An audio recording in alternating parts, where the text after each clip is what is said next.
Bugsy, come on. What's the matter? You know what the matter is. Just lost consecutive finals in a European Championship, and I've got to record a podcast about it. Come on. Let's just pick ourselves up and let's chat about this. Come on. Why do French men and women go?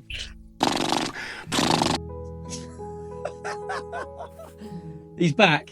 He's back. I think we're good. Just thinking about it, it's just like that's just what they do, isn't it? Why wouldn't you think about that? Yeah. Yeah. Get in touch. Yeah. Thank you. Okay then.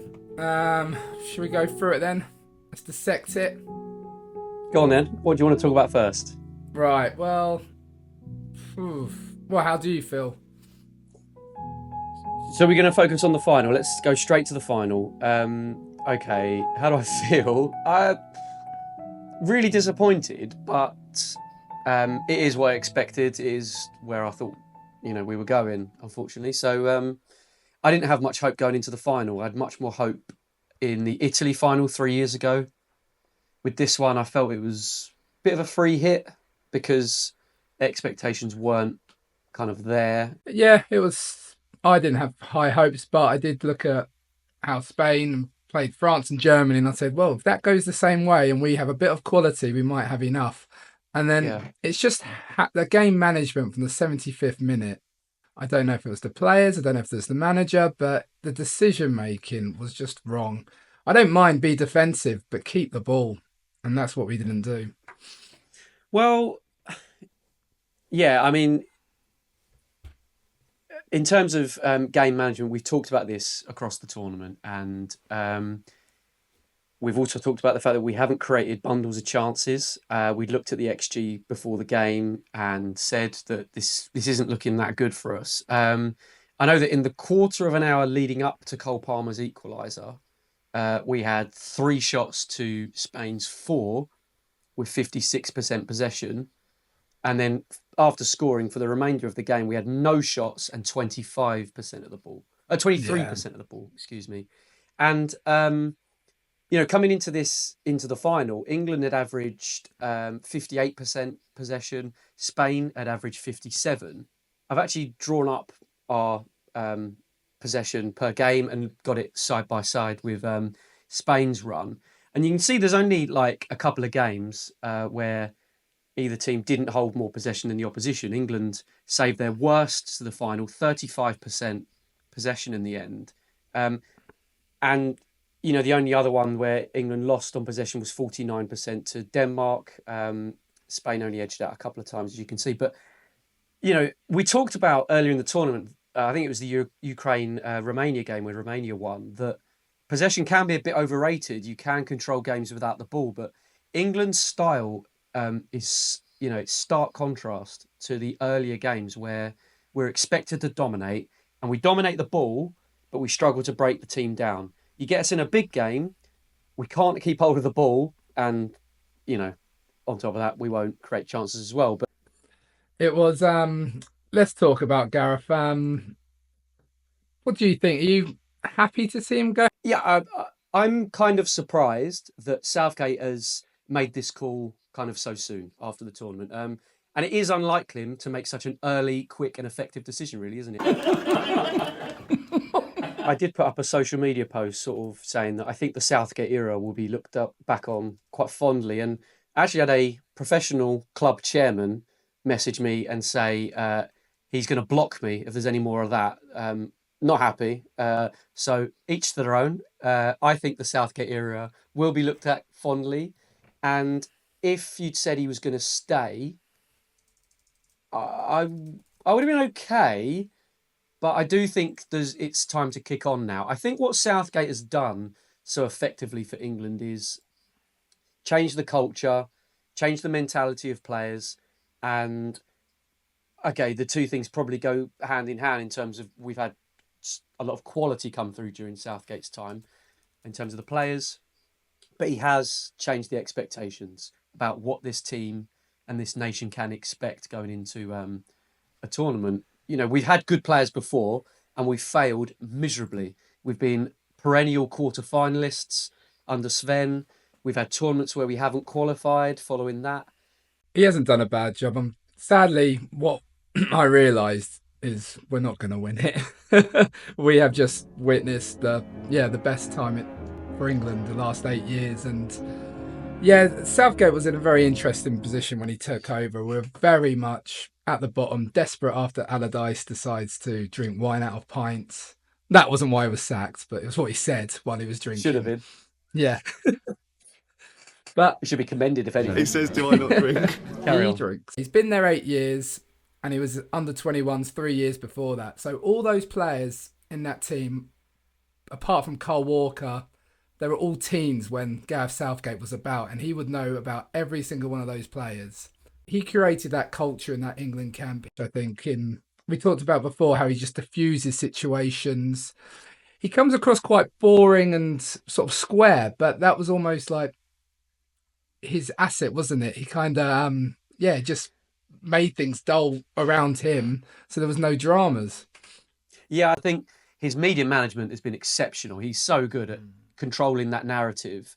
But I suppose in some ways, yeah, he was diffusing things a lot, and that is dull for the media and a bit boring. I was going to mention about the waistcoats again, about how that sort of became a cartoon character. And what does he do? Just ditches it.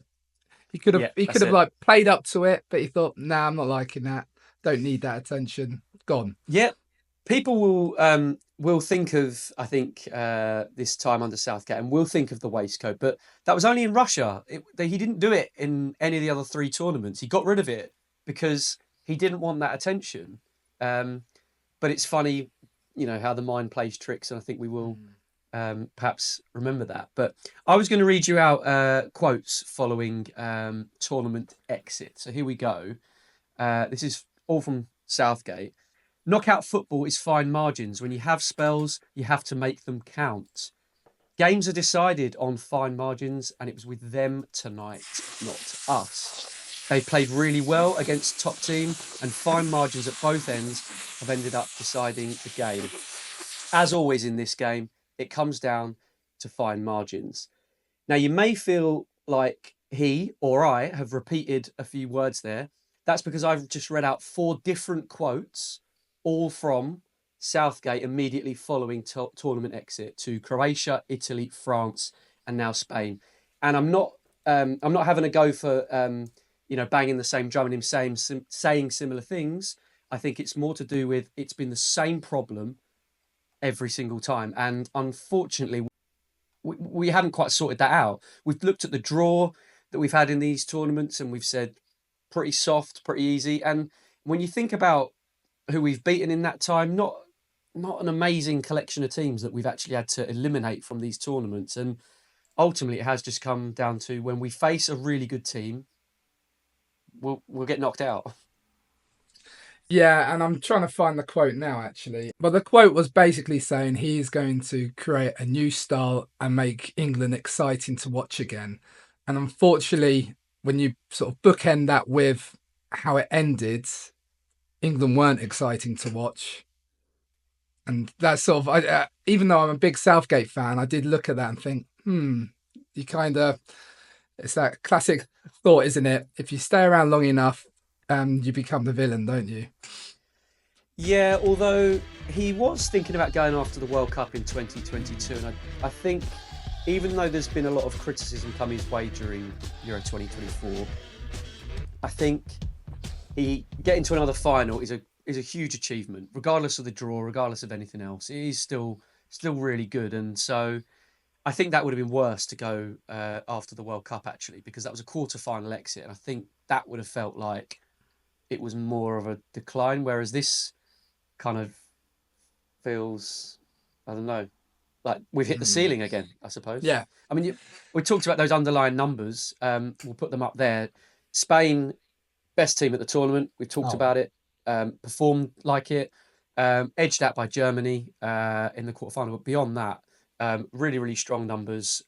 Tight against Croatia. But England in the knockout stages have just been really lucky. And yeah, as I said, it was no surprise. And even looking at the kind of the dominance of Spain, they led coming into the final for 356 minutes at this tournament, losing for just 33, whereas England led for 133 minutes, losing for 122, drawing for 467. So usually England were on the back foot or drawing. Yeah. Didn't spend long in the lead. And you can say, oh, that's excellent that we're good at coming from behind. I have said that, and it is good, but holding on to a game and controlling it and keeping your opposition at bay and saying, nah, no more. Spain got good at that in the knockouts, and we didn't. No, and when you look at the opponents we had, we should have been better. Well, this is it. What would we have done if Denmark had scored late in the group against Serbia when we were drawing with Slovenia? They'd have won Probably the group. bicycle. Bicycle. I mean, maybe. One of those. We'd have faced Germany next. Then we would have faced Spain. Then, if we'd have got through that, France, and then I don't know, potentially Netherlands in the final, say. But we could have gone out in the last 16, although we nearly did do that against Slovakia. But we really easily could have done that by not winning the group. So we had a little bit luck there. I think we've got to look back on this tournament fondly, as far as I'm concerned. There were some just huge moments. Some memories that I think will stick with us forever. And it was a good laugh. Yeah. So who's replacing him? Let's do this quickly. Who do you want? Yeah, I do only want to do this quickly because I think by the time this goes out, it could be done and dusted. If I had to pick someone, Pep Guardiola, easy. Let's probably fine. Not going to happen. Jurgen Klopp available. Probably not going to happen. I'd be really, really happy. I think my front runner is Graham Potter. Mr. Potter. Okay. I think he's proven he can lead a team that is not a favourite. He's just an exceptional coach. And I think he could really drag a performance and entertaining performances out of this group. I'd be fine with Pochettino. I was going to say, because the other thing as well, it is a project, but this could easily be a 2-year project. This just focus on the World Cup. What with the squad we've got there, it doesn't have to be 8 years. It doesn't have to be, there's a team there. You just got to think who can get us to win or compete in a World Cup. So it can be Carsley. Well, yeah, it's not a good idea, but say in 4 years, when the team is of a lot older and he knows the under-21s and you're building again, who knows? Doesn't have the same caliber as Southgate because playing for your country, he played for Ireland, I believe. Yeah. Southgate was not a popular choice, though. No. That is worth remembering. It was so unpopular. People were so underwhelmed. And I'm not advocating Lee Carsley. I want to be really clear. But I did say to listener, watcher, and friend of the podcast, Tom Ridley, minutes after the final, that I can see England doing it. It's not even so much that I think it's the England model, because, like I say, they didn't go for Southgate when they should have done in 2016. That kind of came by as a bit of an accident. But they might feel it's the model now and a good way to go. I wouldn't be for it. They obviously he's done quite well with the 21s, but I'd feel uncomfortable. No, I think you have to almost go the opposite direction to sort of so you get a bigger name. I would not be surprised that in a few years Southgate goes back. He's young enough. Wow. I just I don't know how you put a bet on that. In the next 10 years, Gareth Southgate will return as England manager. Because I think it could go horribly wrong, and we'll be like, remember the good Southgate years. Well, yeah, I'm not going to project here, but I think if we went back to him, he'd probably say, I'll do what's needed if you really need me. But I find it difficult to believe, but you never know. What about Alan Shearer? Is he thrown his hat in this time? He did in 2016. He was very vocal about he'd take the job on and all the rest of it. And he's been very vocal at Euro 2024 about. Do you think he can deal with the pressure? Pressure? What pressure? I don't think he can deal with any of it. England weren't the only team in Euro 2024, as we know, because we would have won it if we were. So Spain, can you get any more flawless than that? I don't think so. They were hugely impressive. We expected them to win their group in a really difficult group, but after that, by the quarterfinals, particularly on that side of the draw, there was a lot going on. So not a huge expectation beyond that point, but Yeah, they were fantastic. They were really good against France in an entertaining game. France did just edge that one on XG, but no doubt Spain deserved it overall. And yeah, when they needed to be, when they needed to blow someone away, they could. They did that to Croatia. They did that to Georgia. When they needed to just keep a really good team at bay, they were able to do that as well. Italy, Germany, France, England, your examples there. So, yeah, brilliant and well done to them. And the tournament itself, where does it compare, do you think? Well, it's always tough comparing tournament for tournament. I think Um, I really enjoyed match day 1. mhm, Controversially, I said it lost it a bit in match day 2, but it was still pretty good. The mm. knockouts let it down, I think, in the end. We didn't quite have that classic knockout game. We have great moments, but I think it's slightly lacking. And the final itself, I yeah, thought the it was, final was good. yeah, decent. I thought it was a Yeah. good game. I think most neutrals would watch that and say this is a pretty good game.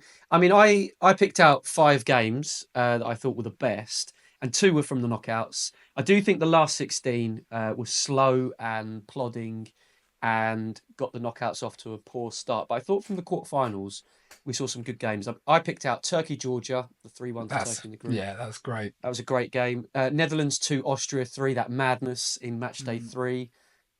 Georgia beating Portugal 2-0 in match day 3 as well. And then 2 Spain games. Spain 2, Germany 1, and Spain 2, France 1. Yeah. Just for kind of a bit of edge and a bit of drama in that last one, particularly. It wasn't end to end or anything like that. But those are my 5 best games. And so, yeah, a bit of a blend of group and knockout. But overall, I'd probably give it a good 7.5, 8 out of 10. Mm. There were a lot of records broken. I've got a few here. So most goals in a tournament opener. So the big 5-1 for Germany. The fastest goal ever Yeah. by Bajrami for Albania. Excuse me, 23 seconds against Italy. The fastest knockout goal, Demiral for Turkey against Austria, 57 seconds, and that's also the second fastest Euro goal ever. Just happened to be beaten earlier in the competition. The first fastest own goal ever, Marlon, 6 minutes, lovely. The most goals in added time, we had 12 goals from the 90th minute onwards. Youngest goal scorer, Lamine Yamal at 16 years Yeah. old. And the most cards in a game, 18 in the Czechia-Turkey game. So it had some records broken, some drama, and as you say, some good moments as well. Some really good goals. And our host Germany, it wasn't perfect from them. No. The pitches weren't great. The pitches really disappointed me in many games.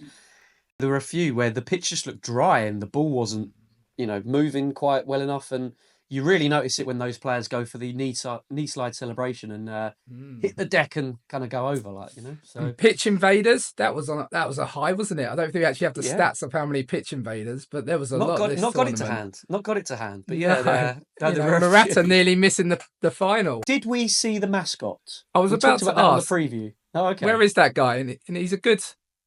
I thought he was a good mascot. Don't see him, but maybe you do when you're in the stadiums. He's just wandering around. Maybe, but this is what we said. We said mascots become really forgettable, and we couldn't work out whether that was poor design and not very imaginative, or after you see him beforehand, you just don't see him again. So Always the shall same. we finish on the team of the tournament voted by UEFA, which we really disagree with? How much do we disagree with this? I don't agree with the goalkeeper. Let's start there. I could have had a couple of goalkeepers ahead of him. I thought about Pickford, but Pickford's expected goals prevented wasn't fantastic. Maybe the Xavi Simons, because he does a little hop as Simons hits it. He shouldn't be letting that goal in. I think you should save that. Pickford's had a really good tournament, though, so he was in my thinking. Unai Simon for Spain was in my thinking, Of but course, I think I've got to go for Mamadashvili, the Georgia keeper. Georgia keeper.